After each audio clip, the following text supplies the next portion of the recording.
comment ces tribunaux ecclésiastiques ont-ils évolué au cours de l'histoire? Alors en fait, d'abord dans un mouvement ascendant, parce qu'au fur et à mesure que l'Église se structurait, et de façon stable, elle a mis en place ces juridictions.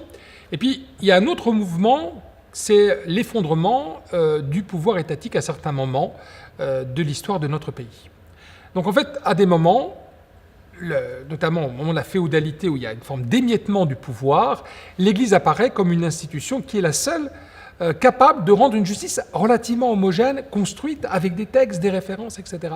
Donc jusqu'au XIe siècle, il y a une forme de montée en puissance qui fait même que c'est l'Église qui rend la justice pour l'État dans de très nombreux domaines. D'autant plus qu'à l'époque, l'Église bénéficie de ce qu'on appelle le privilège du fort, qui fait que toutes les personnes qui sont tonsurées, donc c'était un acte très simple, j'allais presque dire tout le monde pouvait être tonsuré et l'était, eh bien on relevait de la justice de l'Église. Donc l'Église avait en plus une catégorie de personnes qui lui étaient justiciables de droit propre et exclusif.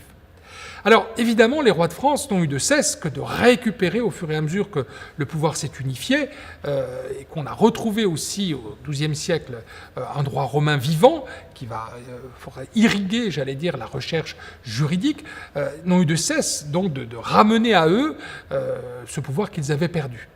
Et puis arrive la fracture de la Révolution française.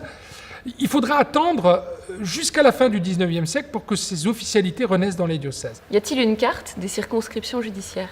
Oui, il y a une carte des circonscriptions judiciaires et une modification a été initiée en l'an 2000, mis en place effectivement le 1er septembre 2011, qui repose sur deux principes majeurs.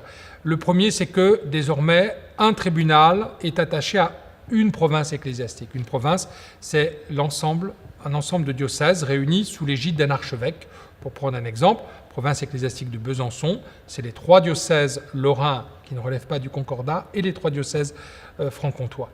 Donc, évidemment, comme il y a un principe, il y a des exceptions de deux ordres. D'abord, quelquefois, pour des raisons qui tenaient à du personnel, on a déjà dû constituer un unique tribunal pour 2 provinces ecclésiastiques. C'est le cas, par exemple, des provinces ecclésiastiques de Lille et de Reims, qui n'ont qu'un tribunal ecclésiastique. Ou alors, d'autres cas, comme celui de Paris, où parce qu'il y a une très grande population, 10 millions, donc un tribunal qui fonctionne beaucoup, on a conservé 2 tribunaux ecclésiastiques, un en première instance, un en deuxième instance. Autre exception notable, c'est que nous avons 2 diocèses qui relèvent de ce qu'on appelle le droit concordataire, donc où l'État a encore à voir. Et à cause de la spécificité du droit local, on est obligé de conserver un tribunal diocésain à Strasbourg et un à Metz. Donc, voilà le premier principe. Donc, le deuxième, c'est que jusqu'alors, les tribunaux étaient en situation d'appel mutuel. Par exemple, Besançon était l'appel de Nancy, Nancy était l'appel de Besançon. La difficulté, c'est que lorsque vous êtes à la fois celui qui attend le jugement de quelqu'un et le juge de cette personne, c'est pas bon pour la sérénité de la justice. Alors, ce qu'on a fait un système circulaire, c'est-à-dire qu'on prend 3 officialités et elles sont appellent mutuellement. Par exemple, A est l'appel de B, B est l'appel de C, C est l'appel de A. Donc il n'y a plus de lien interpersonnel, j'allais dire, ce qui garantit une plus grande liberté dans ce système dit triangulaire.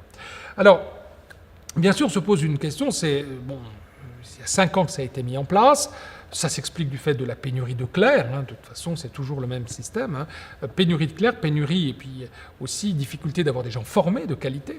Alors vous voyez, tout ça finalement on a mis pendant cette semaine en place un organigramme, un mode de fonctionnement, on a déterminé des juridictions, des compétences, un personnel. Bon, maintenant cette machine mise en place, il nous faudra dans une deuxième semaine voir comment elle fonctionne.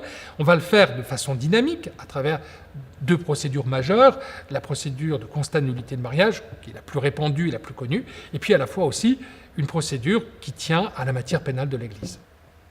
Merci beaucoup.